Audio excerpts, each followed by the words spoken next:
and thank you for joining us for Friday's Daily Market Outlook. Joining me today is Emily from our trading room to tell us more about recent developments. Emily.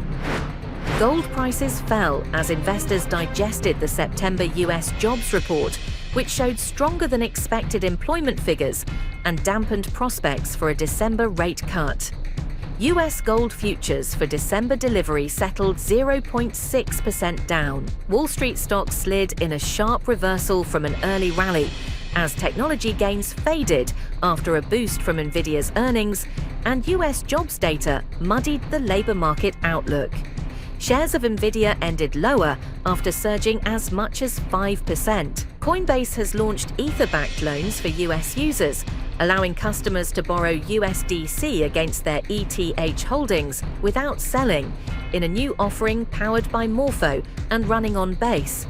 The exchange said the product is available across most US states, except New York. The euro-dollar pair traded sideways in the last session. The RSI is in overbought territory. The Bitcoin-dollar pair plummeted in the last session. The ROC is giving a negative signal. The sterling-dollar pair edged higher in the last session.